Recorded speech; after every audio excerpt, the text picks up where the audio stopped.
धन्यवाद प्रभु जी, हम आपका धन्यवाद करते हैं। अब हम प्रभु के चरणों के अंदर आए हैं और आज हम प्रभु के वचन में से कुछ खास बातों को सीखने के लिए जाएंगे और समझने के लिए जाएंगे परमेश्वर क्या चाहता है। और हम ये जानते हैं और देखते हैं कि जिन्होंने भी प्रभु यीशु मसीह पे विश्वास किया है, भरोसा रखा है और वो इस बात को जान लें, और जिन्होंने पवित्र आत्मा के द्वारा नया जन्म पाया हुआ है, वो अब आत्मिक संसार में गिने जाते हैं। आप आत्मिक लोग हो, आप परमेश्वर के लोग हो, आप प्रभु के लोग हो। हालेलुया। तो आज मैं विशेष करके एक विशेष टीचिंग को लेकर आया हूँ और जिसका मुझे पूरा भरोसा है, और वो जो विश्वास की बात हम करने के लिए जा रहे हैं,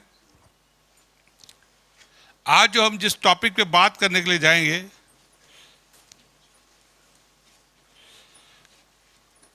वो ये है कि असल में विश्वासी जन, लड़का हो या लड़की या उनके पेरेंट्स, उनको अपने आत्मिक स्टेटस को प्रभु यीशु मसीह में जानना और समझना बहुत ज़रूरी है।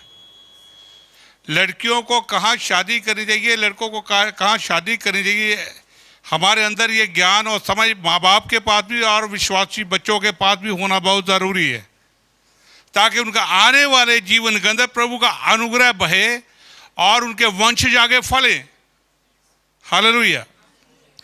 तो इसलिए मेरे दिनों में ये बहुत दिनों की ये टीचिंग चल रही थी कि मैं चर्च में एक ऐसी टीचिंग दूँ जिससे पेरेंट्स को भी थोड़ी सी आत्मिक बातों को समझें और जानें कि हमें अपने बच्चों की, अपने लड़के और लड़कियों की शादियाँ कहाँ पर और कैसे करनी चाहिए। हालेलुया। तो आज जब हम प्रभु के वचन के अंदर चलते हैं तो मैं आपके साथ एक प्रभु के वचन को बांटना चाहूँगा। हम नीति वचन उसका 18 का 22 को निकालेंगे। नीति वचन 18 का 22।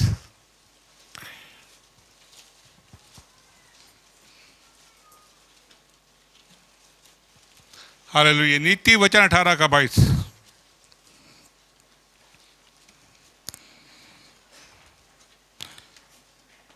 अठारह का 22 पे लिखा है, जिसने स्त्री ब्याह ली उसने उत्तम पदार्थ पाया और यहोवा का अनुग्रह उस पर हुआ है। हालेलुया। जिसने उत्तम स्त्री ब्याह ली, वो क्या बन गया? उसके ऊपर, जिसने स्त्री ब्याह ली उसने उत्तम पदार्थ पाया है और यहोवा का अनुग्रह उस पर हुआ है। ये बहुत बड़ी बात है। जब भी वो नया जन्म पाया लड़का या लड़की आपस में शादी करते हैं तो ये परमेश्वर का बहुत बड़ा अनुग्रह लेकर अपने जीवन के अंदर आते हैं। प्रभु की फेवर उनके साथ होती है, प्रभु की कृपा उनके साथ होती है। ये उन्हीं की बात कर रहा हूं जिन्होंने पवित्र आत्मा के द्वारा नया जन्म पाया है। लेकिन बहुत से विश्वासी और इवन के क्रिश्चियनों के बहुत सारे यंग बच्चे भी इस बात को जानते समझते नहीं हैं। जब शादी ब्याह का टाइम आता है तो वो कहाँ पे शादी करना चाहते हैं?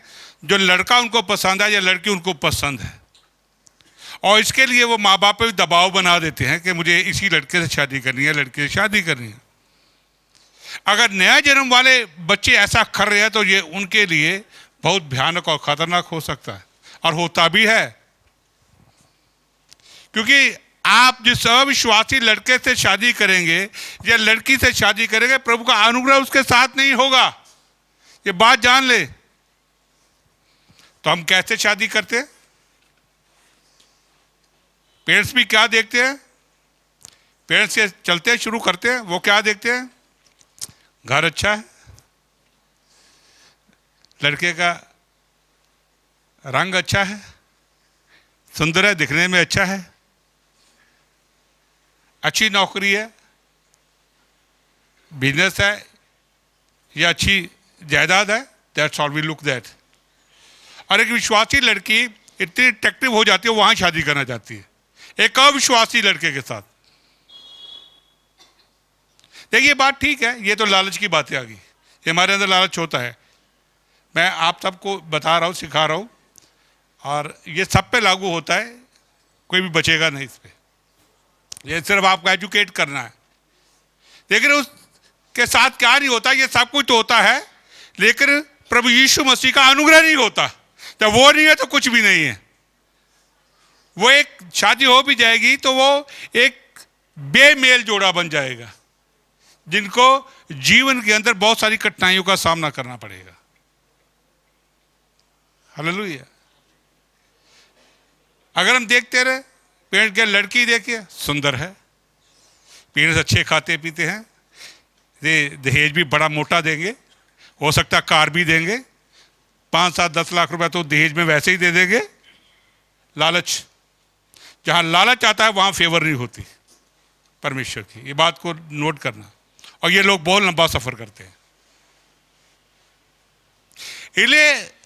इसके लिए हमें बात को जानना और समझना है, क्योंकि हमारे चर्च में ये बातें बहुत हो चुकी है। मैं किसी को सुनाने के लिए नहीं बोल रहा, लेकिन ये प्रैक्टिकल बातें हुई हमारे चर्च में। हालेलुया।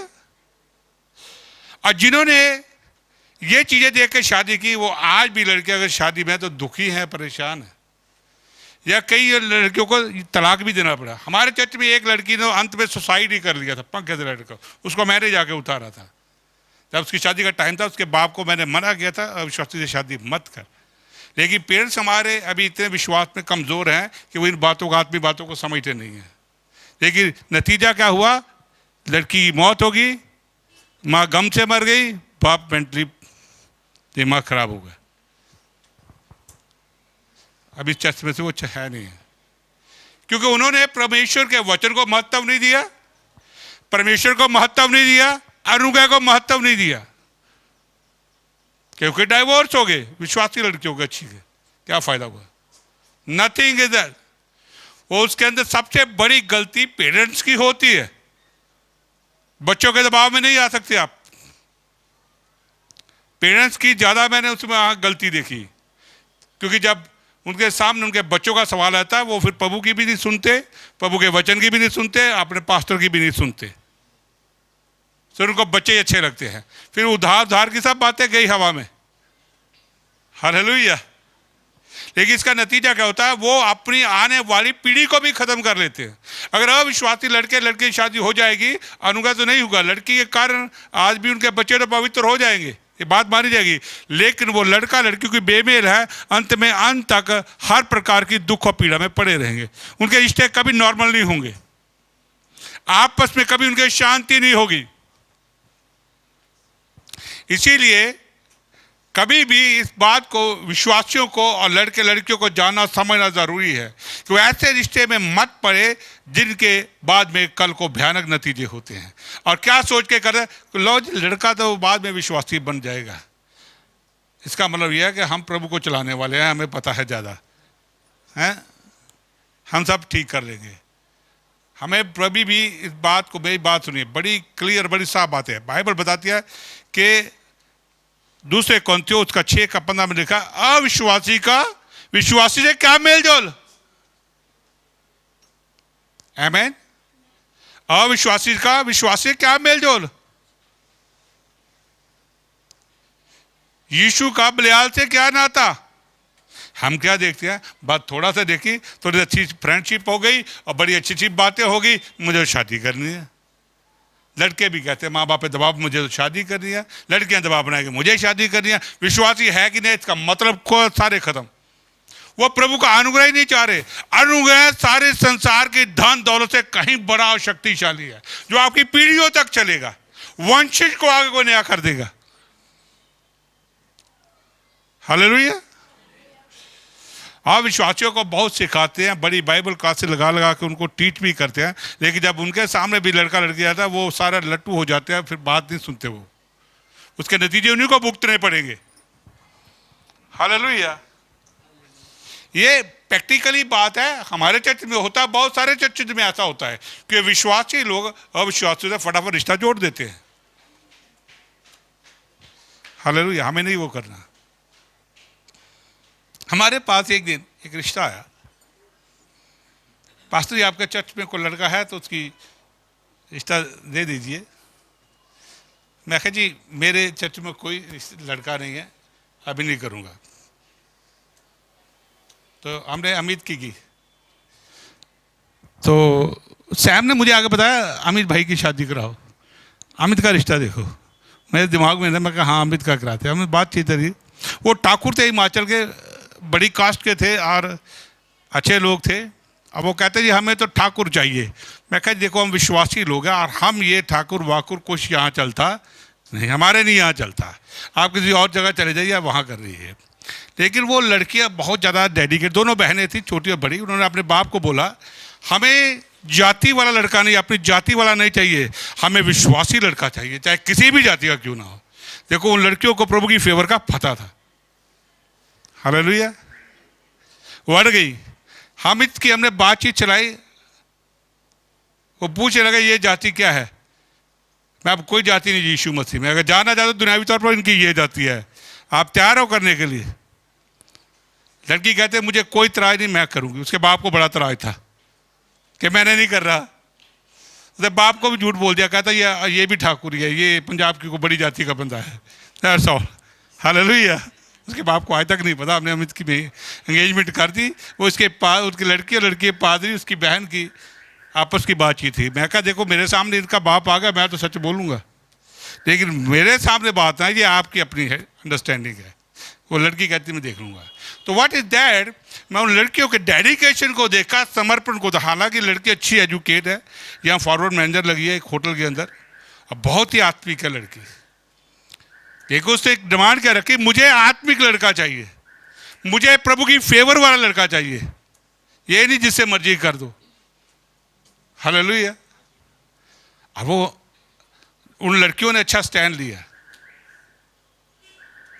हमने एंगेजमेंट कर दिया अमित की। प्रभु का धन्यवाद करो कि अप्रैल में वो यहाँ पर होगी। हालेलुया। अप्रैल में ब्याह के उसे ले आएंगे हम। आमीन। तो आपको वो लड़कियों ने स्टैंड लिया तो उनको अच्छा लड़का मिल गया, विश्वासी। शायद वो आ भी जाती, लेकिन अभी अमित का घर की तैयारी कर रहे हैं हम, तो ये जब खत्म कर लेगा उसके बाद शादी करेंगे। तो ये नहीं है कि अमित ने भी कोई जल्दबाजी नहीं की। अमित को भी यूएसए से एक गोरी लड़की का रिश्ता आ रहा था। हालेलुया। आमीन। ये सच्चाई है। मेरे पास पास्टर के पास सारी आउटपुट रहती है, तो सबसे पहले बात मेरे पास ही पहुंची है। आमीन। कहता पास्टर जी वो कहती है कि वहाँ अमेरिका में आ जाओ। मैं भाई हमने तो जाने का शौक, ना हमारा वीज़ा लग रहा है ना हमने जाना है। तो बीच में कोविड आ गया, वो सारी बात हमने ख़त्म कर दी। That is the way. इसलिए मैं ये चाहता हूँ कि आप जब विश्वासी पेरेंट्स हैं तो अपने माँ बच्चों के दबाव में मत आओ। अगर वो लड़का या लड़की आती मुझे पसंद है तो उसे उसी वक्त डिनाई करो, अगर वो विश्वासी नहीं है, ताकि आपके बच्चे सीखे। नहीं तो माँ बाप भी मुश्किल में पड़ेंगे। नहीं तो क्या होगा, आप बेमेल जोड़ेंगे, बच्चों की शादी कर देंगे, तकलीफ माँ बाप को ही होगी। सबसे पहले कष्ट माँ बाप को ही होगा।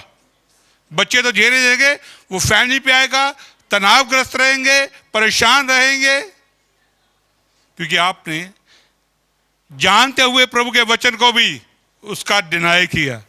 आपने परमेश्वर का डिनाई कर दिया, आपने वहां पर रिश्ता जोड़ लिया जो बेमेल था। हम रिश्ते भुगतो।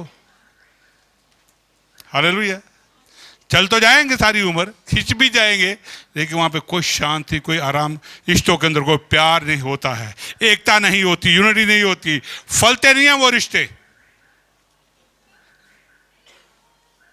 ना वो शांति में फलते हैं, ना वो फाइनेंशियली फलते हैं, ना वो स्ट्रेंथ पकड़ते हैं, कुछ नहीं होता वहां पे।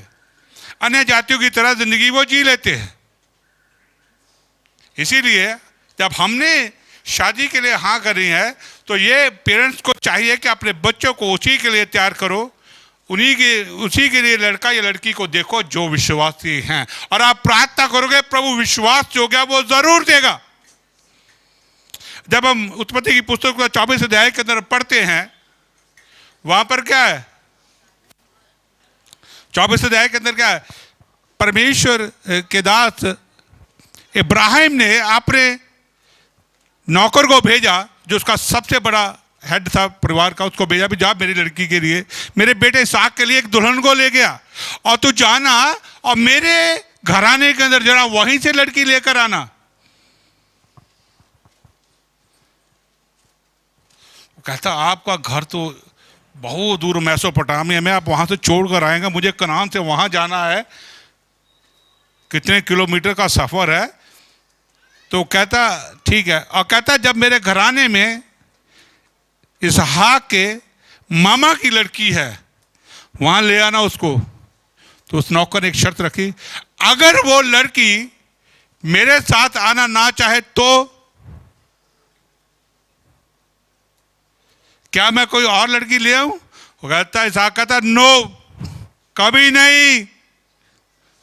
अगर वो लड़की तेरे साथ नहीं आए तो तू खाली हाथ लौट आना, लेकिन उसके सिवा मेरे घराने के सिवा कोई भी लड़की मेरे घराने के अंदर नहीं आएगी, क्योंकि मुझे परमेश्वर ने इस देश में भेजा है एक प्रॉमिस के साथ, एक वायदे के साथ।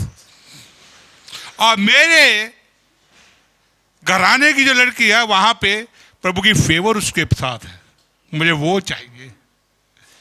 हालेलुया, आमीन। अगर नहीं है तो मना। लेकिन मैं ये प्रार्थना करता हूं, अब्राहम ने कहा कि जिस परमेश्वर की मैं सेवा करता हूं, तेरे आगे आगे उसका स्वर्गदूत जाएगा और तू वहां से उस लड़की को लेकर आएगा मेरे बेटे के लिए, इसहाक के लिए। अब गया, वहां गया तो गांव के बाहर कुआं था, कुआं में सब लड़कियां पानी भर रही थी। कहता प्रभु इतनी लड़कियां पानी भर रही है, मुझे पता नहीं है कौन सी लड़की है इसहाक के लिए। उसने प्रार्थना की, प्रभु मैं प्रार्थना करता हूं कि मैं उस लड़की से ये बोलूंगा कि यदि मैं जिस परमेश्वर की सेवा करता हूं, अब्राहम के खुदा के नाम से उसने प्रार्थना की कि प्रभु मैं जाके कहूंगा कि मुझे पानी पिला, बस उस लड़की को। यदि वो लड़की आगे से ये मुझे जवाब दे, मैं तुझे भी पानी पिलाऊंगी और तेरे ऊंटों को भी पिलाऊंगी, वही इसहाक के लिए है लड़की। हालेलुया। जब उसने जाके प्रार्थना कर उस लड़की को बोला भाई मुझे पानी पिला, कुएं से निकाल रही थी अपने पशुओं को पिलाने के लिए, मुझे पानी पिला। उसने पहचान लिया कि कोई बाहर से परदेसी है। कहती इसके पशु भी प्यासे हैं। मैंने कहा मैं आपको भी पानी पिलाऊंगी और तेरे पशुओं को भी पानी पिलाऊंगी। वो समझ गया यही इसहाक के लिए प्रभु ने मुझे सही जगह पे भेज दिया। ही ब्रिंग दैट। हालेलुया। और आप जानते हैं क्योंकि प्रभु की फेवर अब्राहम के साथ थी, प्रभु की फेवर इसहाक के साथ थी, प्रभु की फेवर रबेका के साथ थी जो उसकी पत्नी बनी। दैट इज अवर गॉड, जिसकी आप सेवा करते हो, जिसके आप चरणों में आए हो। ये नहीं है संडे को मीटिंग भी निकाली, प्रार्थना भी कर, जब रिश्तों का टाइम आया तो पता नहीं क्या कहाँ दिमाग चले जाता है, फिर विश्वास भी पता नहीं कहाँ चले जाता है। That is not the way. Be straightforward, no. क्योंकि जिसके साथ प्रभु का अनुग्रह नहीं है वो तकलीफ में पड़ जाएंगे, बच्चे, पेरेंट्स भी पड़ेंगे। और ये वचन इसीलिए कहता है जब बच्चे आते हैं, जब उनकी आपस में शादियां होती हो तो परमेश्वर का विशेष अनुग्रह उनके साथ होता है। हालेलुया। हमारे ऑनलाइन बहुत सारे बच्चे हमारे वीडियोस देखते हैं, चलते हैं। तो एक हमारे दिल्ली में एक लड़की थी प्रीति शर्मा, वो भी देखती, बड़ी पसंद उसको आती थी वीडियो हमारी, बहुत टीचिंग उसको पसंद थी, वो हमेशा देखती थी। वो हमारे मैसेज को पसंद करते करते उसको कहीं टाइम भी अच्छा लगने लगा। हालेलुया। तो सैम मुझे उसने एक दिन फ़ोन किया, वीडियो पे कॉल की कि सर मैं आपके चर्च में आपके मिलना चाहती हूँ, चर्च में आ सकती हूँ? मैं कहा ज़रूर आना। मुझे नहीं पता था जवानों के दिल में क्या घूमता है, अब मेरा अपना ध्यान है। मैंने कहा वैसे सुन रही है। तो वो कुछ दिन के बाद नहीं आई। वो सैम को मैंने पूछा, वो कहती एक लड़की आनी है, वो आई नहीं बाद में चर्च में, कहाँ चलेगी? कहता पापा वो इंग्लैंड चलेगी। असल में वो चाहती थी, वो कहती थी कि सैम मुझे आपसे शादी करनी है और मैं इंग्लैंड जा रहा हूँ, क्योंकि प्रभु की वो मर्जी, प्रभु की वो इच्छा नहीं है। आसान है, सबको अच्छा लगता है। मैं तो सैम को वैसे अचानक जब पूछा तो इसने बताया कि ये करना। मैं कहा अच्छा ओके ये बात है। तो सैम हमें हर बात सही और स्पष्ट बता देता है। ये बहुत देर की बात है, इसकी एंगेजमेंट से पहले की बात है। तो आप जब पेरेंट्स हो तो आपको देखना है कहां पर है बच्चा, वो विश्वासी है कि नहीं है, उसके अंदर ऊपर परमेश्वर की फेवर है कि नहीं है। आप वेट करो, प्रार्थना करो, परमेश्वर विश्वास जो होगा वो आपको जरूर एक अच्छा लड़का या लड़की देगा। पेरेंट्स प्रार्थना करो अपने बच्चों के लिए, एक अच्छे जीवन साथी के, विश्वासी के लिए। नहीं तो क्या होगा, कल को रिश्ते टूट जाएंगे, खराब हो जाएंगे, फिर बाद में फेसबुक पे फिर जाएंगे, फिर पुराने दोस्त ढूंढेंगे और जाके बोलेंगे हो मुझे तो घर वाला अच्छा नहीं मिला, घर वाली अच्छी नहीं मिली, गड़बड़ सारी लाइफ हो जाएगी। एक बार उतर गए इस ट्रैक से, बाद में सही जिंदगी में किसी का आना बड़ा मुश्किल हो जाता है। हालेलुया। इसलिए संत पौल भी पहले कुरिन्थियों 7वें अध्याय में लिखता है कि जो अविवाहित है वो उन्हीं से शादी करे जो प्रभु में है, परमेश्वर में है। विश्वासियों की बात कर रहा हूं। इवन के जो नॉमिनल क्रिश्चियंस हैं, जैसे हमारे मेन लाइन चर्चेस के कैथलिक है या CNI या मैथोडिस्ट चर्च है, अगर इनके ये विश्वासियों में की कैटेगरी में नहीं आते, क्योंकि जिसने पवित्र आत्मा के द्वारा नया जन्म पाया वही विश्वासी है। अगर मेरे बच्चे ने किसी ने पवित्र आत्मा के द्वारा नया जन्म नहीं पाया, इसका मतलब वही ये नहीं है कि वो विश्वासी बन गया, उसको पवित्र आत्मा के द्वारा नया जन्म पाना पड़ेगा। अगर नहीं पाया, क्योंकि रोमियो 8वां अध्याय लिखता है जिसके अंदर मसीह का आत्मा वही मसीह का जन है। आपको ये देखना है, अगर ऐसे क्रिश्चियन मिल जाए उनसे भी मत एंगेजमेंट करो, अपने बच्चों की शादियां करो। बहुत सारे नॉमिनल क्रिश्चियन है लड़के लड़के, उनसे मत करो। हालेलुया। और यदि आप ये कर भी लोगे तो फिर पता क्या होता है, ज्यादा क्या होता है, उनका प्रभु पे ध्यान कम होता है। लड़कियों का ध्यान आप मायके में होता है, लड़कों का ध्यान आप माँ बाप में होता है। वो दोनों कभी नहीं एक हो पाते। हालेलुया, आमीन। और ये प्रैक्टिकली बात है कि जो लड़की है उसका ज़्यादा, हमारे कल्चर में यहाँ पर ऐसा पाया जाता है कि लड़कियों का ज़्यादा ध्यान अपने मायके में ज़्यादा होता है, हमारे इस कल्चर में पाया जाता है। लेकिन जो इज़राइल यहूदी कल्चर है उसके अंदर ये बातें नहीं पाई जाती। वहाँ लड़की एक बार शादी कर गई तो उसका फिर घर वाला सब कुछ है, ससुराल सब कुछ है।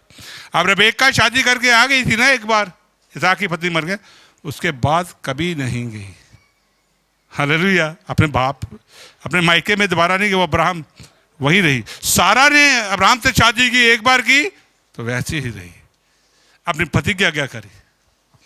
हमारे कल्चर में थोड़ा अलग है, हर बात की थोड़ी सी गड़बड़ होगी तो मायके में फोन, आज मेरी सास ने ये कह दिया, आज मेरे देवर ने ये कह दिया, आज मेरे घर वाले ने ये कह दिया। हालेलुया, आमीन। तभी वो फैमिली के अंदर वो मजबूती नहीं बनती। आमीन। और हर चौथे दिन हमें मायके में जाना जरूरी होता है। हालेलुया। प्लीज बहनों क्षमा करना, लेकिन हमारे कल्चर के अंदर ये आता है, उनको मायके अच्छे ज्यादा लगते हैं। हालेलुया। लेकिन जब अनुग्रह आपके साथ है तो मुझे नहीं लगता आपको किसी चीज की जरूरत है। आपको फोकस करना, अपने दूल्हे को प्रसन्न करना, जिस घराने में प्रभु ने आपको रखा, घराने को मजबूत करना, जिस घराने में प्रभु ने आपके भेजा है उस घराने के वंश को आगे बढ़ाना। ये सारी बातें प्रभु ने आपको दी हुई हैं। हालेलुया। अब देखिए, प्रभु यीशु मसीह बड़ा स्पष्ट शब्दों में लिखा है, मत्ती की इंजील 10वां अध्याय उसके 37 अध्याय के अंदर। वहां पर क्या लिखा है, हम यीशु मसीह की क्या है, चेले। एक कुछ और भी हैं, और भी हैं कुछ, वो नहीं कर बोलेंगे। हाँ, दुल्हन। हालेलुया। हम यीशु मसीह क्या हैं, आमीन। और मत्ती की इंजील 10:37 में यीशु मसीह ने क्या कहा, जो कोई मुझसे ज्यादा अपने माँ को, अपने बाप को, अपने भाई को, अपने बहन को प्रेम करता है वो मेरे योग्य। यीशु मसीह ऐसी दुल्हन चाहता है। हम करते हैं ये। देखो, यीशु मसीह ने करके भी दिखाया। जब यीशु मसीह के माँ बाप जब 8वां अध्याय लूका की इंजील के देखते हैं उसके मिलने के लिए है, तो कौन मेरा माँ, कौन मेरा बाप, कौन मेरे भाई, ये जो प्रभु के राज्य में चलते हैं, ये मेरी माँ बाप भाई बहन। हालेलुया। कितने विश्वासी कहते हैं कि आज मेरा भाई मेरे घर में आया, मेरी बहन मेरे घर में आई है, कहते हैं कुछ। शारीरिक माई बहन आएंगे तो सारे शहर में चर्चा होगी, क्या क्या पकवान बनेंगे, बाप रे बाप, कितनी खुशियां मनाई जाएंगी। भाई आया, बहन आई, चाहे अविश्वासी हो, हम उसका कितना स्वागत करते हैं। ये क्या अविश्वासी का हम इतना स्वागत करते हैं, विश्वासिया करते हैं। दिल से देखो, हार्ट हम देखें, हमारा हार्ट है विश्वासी भाई बहनों को ऐसा होता है? नहीं होता। इसीलिए परमेश्वर ने कहा है कि यीशु मसीह ऐसी दुल्हन चाहता है कि जो अपना मन सिर्फ यीशु मसीह पे लगाए। इजराइल में अभी भी होता है, जब वहाँ पर एक कल्चर है, वहाँ पर क्या होता है मैं आपको कभी डिटेल में समझाऊंगा। जब लड़की एंगेजमेंट हो जाती है तो उसी वक्त शादी की तैयारी शुरू हो जाती है। लड़का पता नहीं कब आएगा, बारात किस दिन आएगा, कोई डेट फिक्स नहीं। हमारी यहाँ डेट फिक्स होती है ना, कार्ड बंटते हैं, ये वहाँ पर ऐसा कुछ नहीं होता। आगे अब दूल्हा कब आएगा कोई पता नहीं। पेरेंट्स ने हमेशा तैयारी रखनी है, एक दिन अचानक से दूल्हा आएगा और दुल्हन को ले जाएगा। हालेलुया। अचानक आएगा तो ले जाएगा। 10 कुआरियों का भी इसमें दृष्टांत है, मैं आपको बाइबल में और बहुत सारा समझा सकता हूँ, अभी वो टाइम नहीं है। इसी तरह से यीशु मसीह इस कंसेप्ट को यूज किया है। हम उसकी दुल्हन है, वो कहता तैयारी करके रखो, पता नहीं मैं कब आ जाऊं। हालेलुया। वहां एक कल्चर होता था जहां 10 कुआरी, जो कुआरी लड़कियां होती थी, वो दुल्हन को तैयार करती थी। हालेलुया।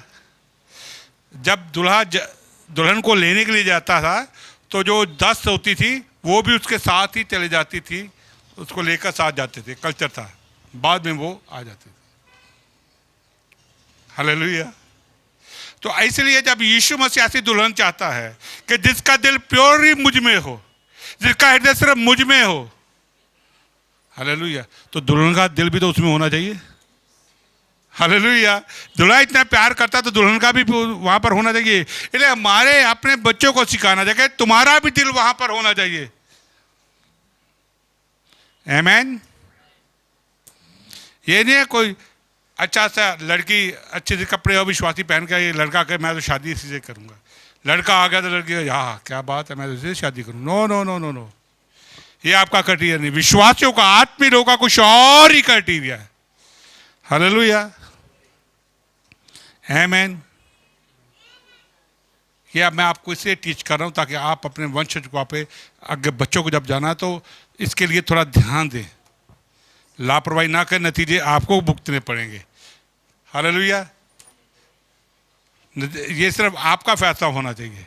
इसलिए जब यीशु मसीह चाहता है कि वो दुल्हन मेरे पास हो जो अपने भाई बहन माँ बाप से मुझसे ज़्यादा प्यार ना करे। हालेलुया। तो प्रिय बच्चों, लड़कियों, आपको भी ऐसा ही बनना है। मायके में ध्यान नहीं देना है, कहाँ देना है?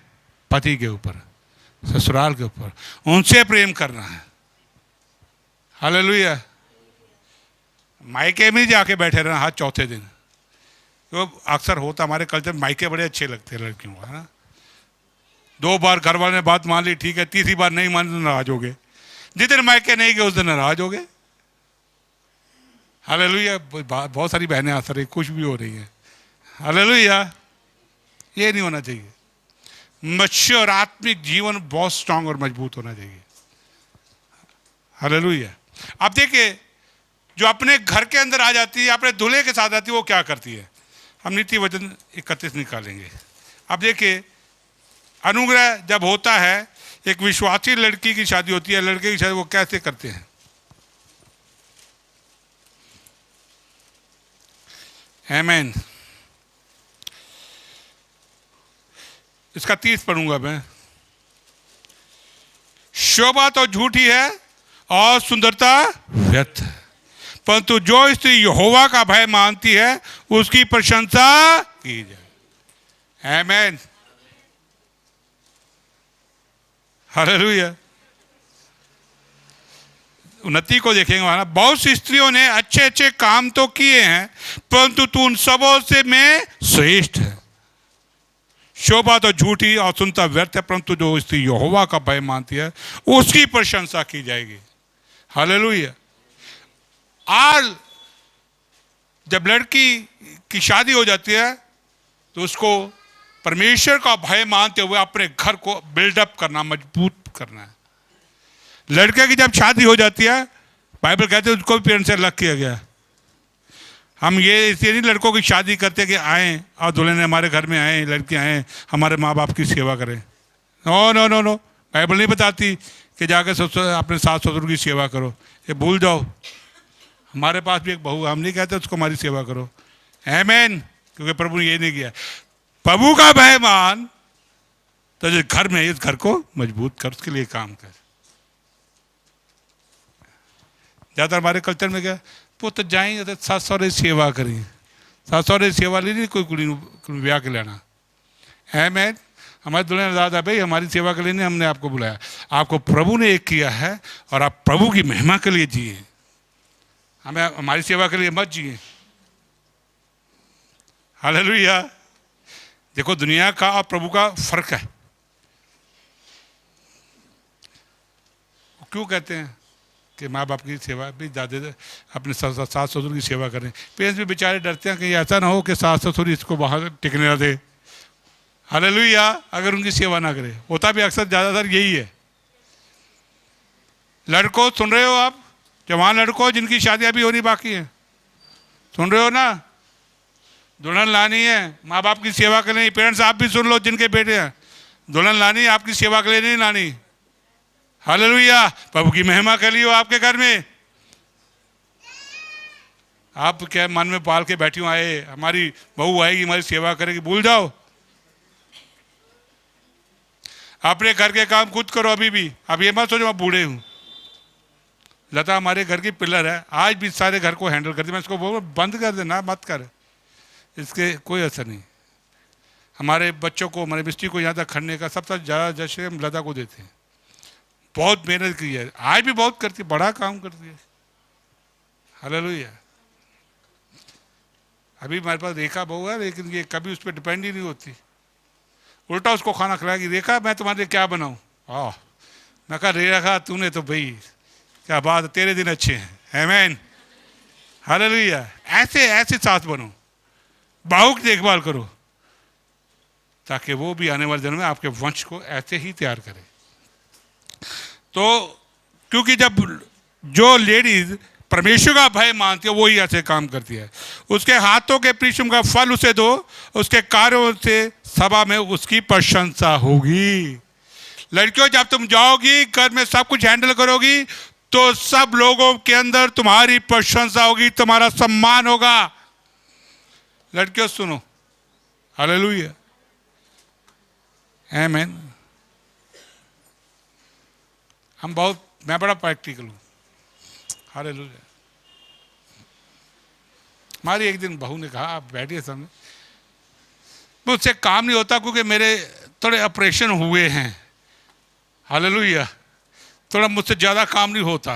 मैं ये इस हमारे जहाँ पर जितनी भी लेडीज है सबके किसी का एक एक दो दो ऑपरेशन हुए पड़े हैं। हालेलुया। और सब घर का बढ़िया काम करती है, नौकरी भी करती है। तो ये कोई एक्सक्यूज नहीं है। मैंने अपनी बहू को समझाया, वो समझ गई वैसे बात, क्योंकि इससे आप किसी वीकनेस को हैवी होने देते हो। गो। तो जब आप मेहनत करोगे ससुराल में जाके, ससुराल की बेहतरी के लिए सोचोगे, अपने सास ससुर की बेहतरी के लिए सोचोगे, उनकी उन्नति की बातें सोचोगे, तो आपकी प्रशंसा भी होगी और आपकी उन्नति भी होगी। हालेलुया, आमीन। तो जिसपे प्रभु का अनुग्रह होता है वो ही ये कर सकती है। बताऊं मैं, जिसके ऊपर प्रभु की फेवर होती है, इसलिए मैं कहता हूं जिसके ऊपर प्रभु की फेवर है, जिसे पवित्र आत्मा नया जन्म पाया, उसी लड़की को रखो। दूसरे चाहे घर में दहेज भी देना चाहें, कार भी देना चाहें, तो भाई thank you very much. Hallelujah. तो आत्मिक बातों को ये इस लगती तो है, इस पे चलना बड़ा मुश्किल है, जब समय आता है तो हमारा चलना बड़ा मुश्किल हो जाता है, लेकिन अंत में इसका फल बहुत बड़ा होता है आपके लिए, आपके बच्चों के लिए। अब देखिए बुद्धिमान जिस पे प्रभु का फेवर होता है वो क्या करती है, 26, वह बुद्धि की बात बोलती है और उसके वचन कृपा की शिक्षा के अनुसार होते हैं। किसके अनुसार होते हैं? कृपा की शिक्षा के अनुसार होते हैं। और वो बुद्धि की बातें बोलती हैं, समझ की बातें बोलती है, जिसमें प्रभु की फेवर होती है। जिस पे प्रभु की फेवर नहीं होती वो मायके की बातें बोलेगी। हालेलुया। लड़के पे होगी नहीं तो वो अपने घर वालों की बातें बोलेगा, क्योंकि उनके प्रभु का भय नहीं है भाई। ये नहीं कि पेरेंट्स को प्रेम नहीं करते, वो प्रेम करते हैं। अब जानते इसहाक की शादी तो होगी रिबेका के साथ। अब रिबेका इसहाक के 2 बेटे हो गए, एसाव एंड याकूब। अब दोनों की शादी का सवाल था। जो बड़ा था असाब, थोड़ा सा ऐसे 1 मिनट बड़ा था, दोनों इकट्ठे पैदा हुए थे लेकिन 1-2 मिनट का फायदा था, फर्क था। असाब बड़ा था लेकिन वो बहुत ही ज़्यादा इंटेलिजेंट, बहुत बड़ा तीरंदाज, शिकारी बहुत शानदार था। वो अपने बाप इसहाक के लिए रोज एक नया शिकार करके खाना बढ़िया बना के लाता था। तो बाप बड़ा खुश था, इसहाक बड़ा खुश। लेकिन जो उसकी माँ थी रिबेका, वो जानती थी कि ये जो बड़ा लड़का मेरा ये अच्छा नहीं है, ये ठीक नहीं है, क्योंकि उसने क्या किया, अन्य जातियों से 2 लड़कियों की शादी कर घर में ले आया। उसकी माँ बहुत दुखी हुई कि तूने यहोवा का भय मानना बंद कर, तूने यहोवा के खिलाफ कार्य किया। इसहाक दुखी हुआ। हालेलुया। कि तूने परमेश्वर के खिलाफ कार्य किया, तूने अन्य जाति लड़कियों की शादी करके क्यों घर में लेकर आया। देखो मियाँ बीवी को चिंता है, हालांकि क्योंकि जानते थे कि इसहाक के ऊपर परमेश्वर की फेवर नहीं है, लेकिन क्योंकि वो अच्छा खाना खिलाता, बड़ा चुस्त था, बड़ा तेज था और शिकार लाता था, तो इसहाक का हमेशा ध्यान उस पर रहता था। आपका भी ध्यान उसी पे होगा जो बहुत ज़्यादा पैसे कमा के दुनिया को अपनी चतुराई में फंसा के 400 BC करके ज़्यादा पैसे कमा के लाए, तो माँ बाप का ध्यान कहाँ जाता है? उसी पे जा जाता है। लेकिन याकूब छोटा था, 1 मिनट 2 मिनट, लेकिन प्रभु की फेवर उस पर थी, लेकिन वो बहुत सीधा और भला था। उसके अंदर कोई कुछ माँ बाप को लाके नहीं खिलाता था, अपने बारे की देखभाल करता था, प्रभु का भय मानता था और ज़्यादा माँ के साथ चिपका रहता था। लेकिन जब आशीष का समय आया, बरकत देने का समय आया, प्रभु की फेवर का टाइम आ गया, इसहाक बूढ़ा हो गया, उसकी आंखें काम नहीं करती थी। और उसने कहा, मैं आज इसहाक को बोला बड़े को, इधर आज मेरे लिए बढ़िया सा शिकार बना के ला, मैं खाऊंगा, और खा के जब मेरा मन खुश होगा तो मैं तुम्हें इस्राएल की सारी आशीष आज तुम्हें दे दूंगा। उसकी माँ ने सुन लिया, ये तो होगा नहीं। वो शिकार करने गया, उसने याकूब को बुलाया, वो रोएदार था, उसके शरीर पे बहुत सारे बाल थे। तो माँ ने क्या किया, एक जानवर की खाल को उसको उड़ा दिया, ताकि जब बाप उसका छुए तो उसको लगे कि ये एसावी है, धोखे से। इसके पीछे क्यों हुआ था, परमेश्वर ने वो काम किया था, वो नहीं मैं बताऊंगा। लेकिन परमेश्वर ने किसी तरह से एसाव, माँ ने उससे फटाफट एक बड़ा सा बकरा बनाया, फर्स्ट क्लास सजा के एसाव को दे दिया। एसाव ने खाया पिया, खुश हो गया। साहब कहता,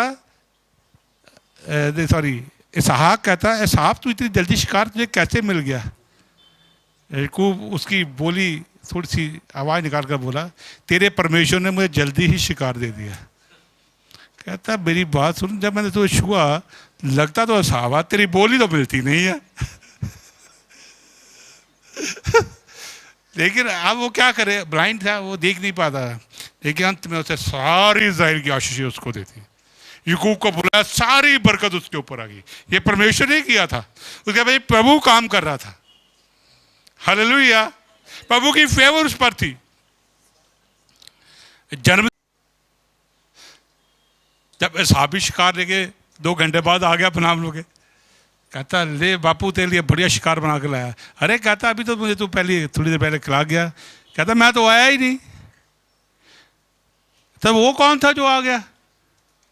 कहता वो मेरा छोटा भाई याकूब ही है। उसी ने मुझे धोखा दिया है। कहता मैंने, वो कहता बापू खा के तो मुझे आशीष दे इज़राइल की सारी। वो कहता सारी आशीष तो वो ले गया, अब मैं तुम्हें कुछ नहीं दे सका, मेरे पास है ही कुछ नहीं। बड़ा रोया साहब बाप से आशीष पाने के लिए, मुझे कुछ दे, कुछ तो दे, कुछ तो तेरे दिल में होगा। रोता रहा, कहता कुछ नहीं है। हालेलुया। याकूब डरता हुआ, उसके भाई ने कसम किया आज शाम तक मैं अब याकूब की गर्दन उड़ा दूंगा, मार डालूंगा इसको। उसकी मां ने चिल्लाके से बोला तो अपने मामे के पास भाग जा। भाग गया। 21 साल मामे के पास था, उसके बाद वहां से वो भी लौट कर आया, बड़ा ब्लेस हो गए। इनकी मुलाकात भी है। लेकिन हम देखते हैं एसाव जब 21 साल मामे के साथ काट के भी आया, तब भी सब बड़ा शक्तिशाली है दुनिया में, बहुत सारे नौकर चाकर, उसकी अपनी सेना, बड़ा धन दौलत, पशु बहुत थे। लेकिन याकूब के पास क्या था? थोड़े से बस। बेचारा देखने में ऐसा लगता बड़ा गरीब सा है, लेकिन उसके ऊपर क्या था? परमेश्वर की फेवर। एसाव के ऊपर फेवर नहीं थी। हालेलुया। एसाव ने शादी की, बचे हुए वंशे बड़े, लेकिन खत्म हो गया। आज अदोम कभी मिलता भी नहीं है। अदोमी आज मिलते भी नहीं है दुनिया में ढूंढे हुए, लेकिन इज़राइल आज भी सारी दुनिया में उसका डंका बज रहा है, क्योंकि परमेश्वर की फेवर उसके साथ थी। हालेलुया। एसाव का वंशज मिलता ही नहीं है। आमीन। जब आप लड़का या लड़की के लिए विश्वासी लड़के को ढूंढते हो, फेवर वाला ढूंढते हो, तो ये आशीष आप पे ही नहीं आती, बल्कि आपके वंशज के ऊपर चली जाती है। आपके घराने बहुत ऊंचाई पे ले जाता है, पीढ़ियों पीढ़ियों तक। दिखने में तो अभी भी आपको लगा यार ये मैंने कैसे गरीब सा देख लिया, ये लड़की कैसी देख ली है, इस पे मत जाना कभी। अगर प्रभु की उसकी फेवर है तो फेवर सबसे बड़ी बात है। हालेलुया। परमेश्वर का अनुग्रह उस पे है तो बहुत बड़ी बात है। दुनिया सारी सामर्थ्य से, बड़ी शक्ति है, बड़ी ताकत के साथ से भी वो ज्यादा है कहीं। हालेलुया। अब मैं एंड पे इसको आ जाता हूं। तो अनुग्रह जिस पे होता है वो लड़की बुद्धि से भरपूर होती है, समझ से परिपूर्ण होती है, अपने घराने के लिए कार्य करती है, तड़के उठ के वो काम करती है, अपने घराने को मजबूत करती है। हालेलुया। आमीन। इसीलिए आपसे मैं ये कह रहा हूं, आपको दुख में मत पड़े, अपने बच्चों को कष्ट में मत डालना। कभी ऐसा समय है तो सिर्फ लड़का लड़की विश्वासी ही ढूंढना, क्योंकि परमेश्वर उनके वंशज को बहुत आगे ले जाएगा। आप स्वर्ग में से भी देखेंगे तो अपने वंशज को देखकर प्रभु को स्वर्ग में भी धन्य कहेंगे। हालेलुया। आमीन। इसीलिए परमेश्वर क्या कहता है? यीशु के विश्वासी का अविश्वासी क्या मिला? लड़के और लड़कियों, ऐसे लड़के लड़कियों को मत ढूंढो जो आपके मेल के नहीं है, जो विश्वासी नहीं है। जो विश्वासी लड़के लड़कियों बात कर रहा हूं, ताकि आपके दिन दुख के नहीं बल्कि आशीष और सुख के आ जाए। हालेलुया। आमीन।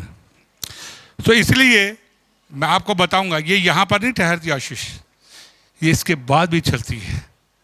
मैं आपको बताऊंगा कभी जब यीशु मसीह का राज्य आएगा ना, ये कौन सा पिंड है? कुंबड़ा। शहर कौन सा है? मोहाली। मोहाली के ऊपर भी परमेश्वर के सदूत काम कर रहे हैं और दुष्ट आत्मा भी काम करती हैं।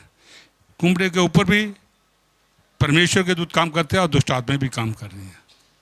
मैं आपको बताऊं, लेकिन एक समय आने वाला है जब यीशु का राज्य आएगा तो हम सब यीशु मसीह के साथ राज्य करेंगे, और उन शहरों के ऊपर, उन राज्यों के ऊपर, उन देशों के ऊपर वही लोग राज्य करेंगे जो यीशु मसीह के प्रति विश्वास योग्य होंगे।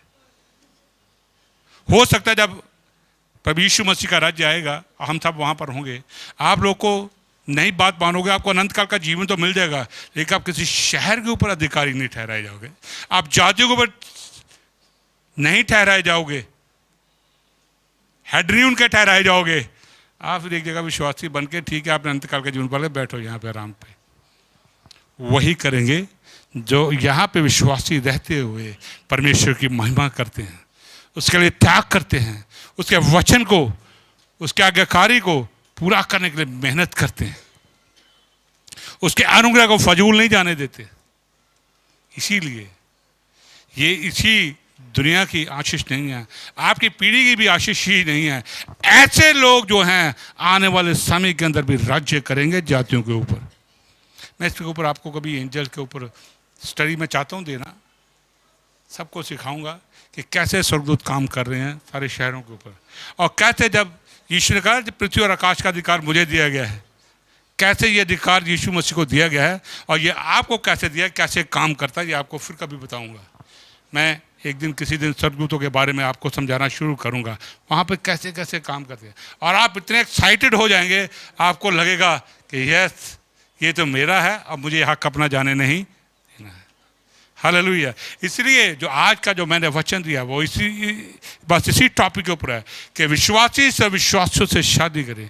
पेरेंट्स, ये आपकी जिम्मेवारी है कि आप इस बात का ध्यान रखें ताकि बच्चे कल को मुश्किल में ना पड़ें, ना ही आप पड़ें। हालेलुया।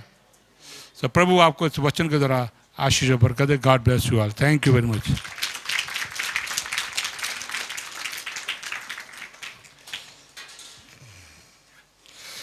लेकिन जिनकी अविश्वासियों से शादी हो गया उनको छोड़ना नहीं है, उन्हीं को रखना है, उनके पास रहना है। हालेलुया। आमीन।